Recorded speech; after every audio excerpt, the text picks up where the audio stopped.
New York style cheesecake, the way I made it a few months ago. Not gonna eat the whole thing, take a little bite. And this cheesecake is a piece of work. I've worked on this New York cheesecake video for a good amount of time. And like I always say, people who are on my Instagram and see my stories, I think burnt cheesecake is way better than all the other styles of cheesecake. But for some reason, people like New York more. You just don't have a good taste in desserts. Video, I put out on a New York cheesecake. For some reason, the volume of the music just shot up. It makes my voice just super low. You can't hear a single thing I'm saying. You can't enjoy the video, my words, my voice. I decided I'm gonna remake the video. This is gonna be much quicker. It's not gonna have all my talking, which sucks because I do give off a lot of information that's important. But like I said, you can still hear my voice in that video, just very low. You have to listen closely with loud music. So if you want to learn a couple of things about cheesecake and why I do some of these things, then yeah, go see it. On top of that, my grandpa really loves cheesecake. I made him the burnt one, he liked it, but he just really loves New York, so I'm gonna make this one for him too. Bro, though, you guys really need to try burnt cheesecake. Much better than New York cheesecake. The Maillard reaction brings so much more flavor to it. Texture, it's like flan texture. Yeah, I'm just gonna keep promoting this. Just so good. Had a little Christmas party. I made a recent video where I had baked mac and cheese. I went from low to high elevation. I thought it could have been better, but everybody else loved it. They actually killed it at the Christmas party I brought to, and it was leftovers. And I brought burnt cheesecake. That was nearly gone. Everybody liked it. Some people were like, this is good. Let's get to it. Preheat your oven to 350. Your cheesecake pan, this is 10 inches. Here's the issue, this right here. I'm using a water bath. I got the best results out of it. I'm aware that if I go like 250 degrees on the oven, I can do it without. I haven't fully tested cooking it in that way, so I'm not gonna tell you to do it. Water can seep in here, so you need something to cover it so you can prevent that water from getting in there. Get you some heavy duty aluminum foil. This is all I have right now. I hope to God this is good enough. So when I was testing aluminum foil that didn't have the heavy duty on it, follow my instructions. Take your cheesecake pan, put it under, stretch out the aluminum foil. And I want you to raise up the foil. It should be about 2 inches high of the cheesecake border. Kind of wrap around. I much prefer you get a longer aluminum foil so you can catch this as well. But I've gotten very little water inside. So you see this? It's like this on this side too. 90 degrees, perform the same action. If you don't do that, it makes it easier for water to leach in on these sides. Seep in through those seams and make your crust soggy. After you get done doing that again, you might think that's enough. I'm gonna tell you this right now, it's not. Remember, I made tons of mistakes with this thing. Rotate 90 degrees and get ready to do that process 2 more times.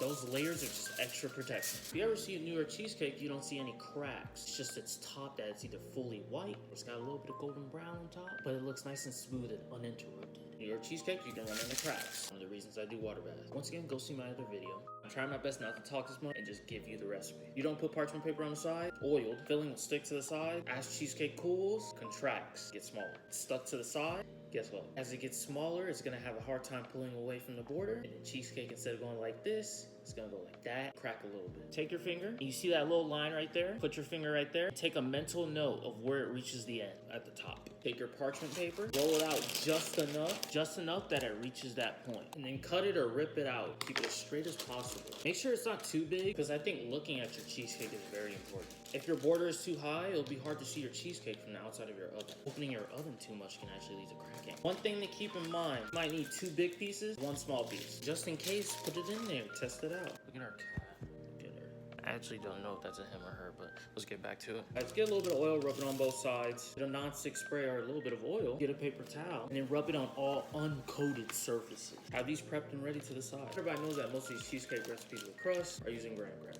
I didn't have graham crackers. I've seen people out there make cheesecakes around biscoff cookies and biscoff butter. So I got some biscoff cookies. I imagine it's a great, maybe even better replacement. Same with the graham crackers. I'm gonna go 175 grams. I'm gonna put the amount of cups on the screen because I don't remember. Sugar being 2 tablespoons. 24 grams. If you want to add some spices in there, which I've done before with other crusts, 1/8 teaspoon nutmeg, 1/4 teaspoon cinnamon, 1/3 teaspoon coarse salt. Look at these little guys having fun. Look at them. Look at them just hanging out. I like that one the most, but this one's really cool too. Now toast this, not until a powder, but decently fine. 5 tablespoons of butter. Put it with your mix of cracker of choice. Mix it until it resembles wet gravel. Pour it into your pan, spread it out, and get something heavy, firmly press it down. Make sure you get something flat and even. Oh, I got. I'm gonna even use my hands a little bit. Get this in the oven for 15 to 25 minutes. You want it nice and golden brown. Take it out and let it fully cool.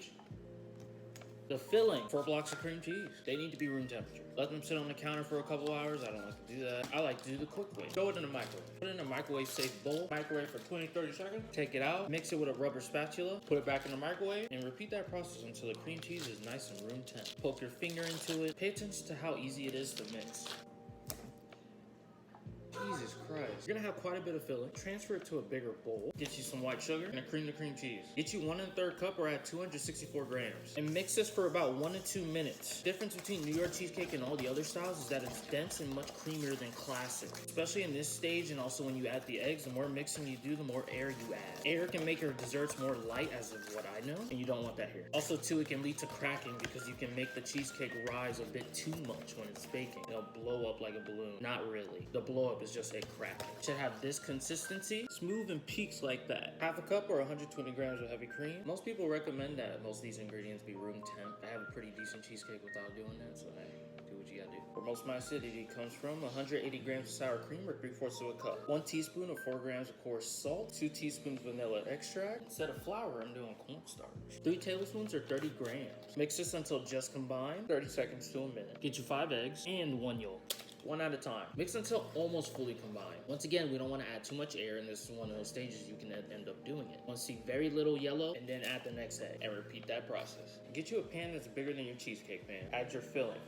One thing I forgot to do is add my parchment paper. Try to pour my filling back out. Now pour it in. Since this thing is broken, get in there. Get you some steaming hot water, or just off the boil. Make sure you pour it on the side, not into the barrier. Recommend 1.5. Now take this whole thing and be as careful as possible in transferring it. Don't want to splash it anywhere. Put it in the oven. Let it go for 55 minutes. Look at it, check it, see if it's done. Check with a thermometer or do the jiggle test. If it ripples like water, it's not done yet. If it has a slight jiggle in the middle, it's done. 155. I usually go 160. Once your cheesecake is done, I want you to crack the door with a wooden tool or anything like that, and let it sit in there for an hour. Take it out of the oven and let cool for 2 to 4 hours. Don't pull these out. Right when you're about to put this in the fridge, pull this out. I tried to do it right when I took it out of the oven, a chunk came off. Cover the whole thing with plastic wrap, put it in the fridge, let it sit for 6 to 24 hours. I always fridge it at night, eat it the next night. I've eaten it the next morning, it's great. About 14, 16 hours. Cook.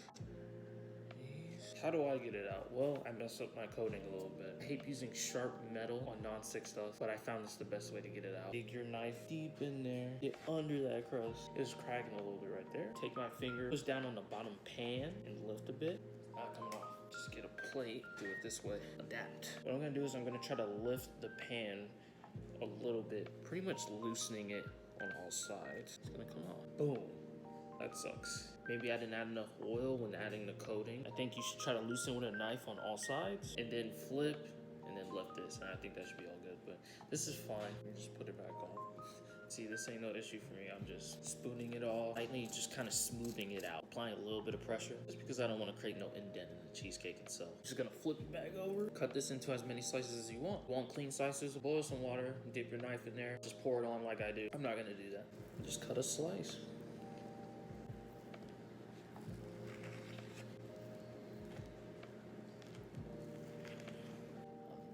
Shoot, but there you go. Little top part missing though. Your strawberry or cherry jam, I'm not going to. I enjoy it without it. Just put it on a nice plate. And you call this ugly slice?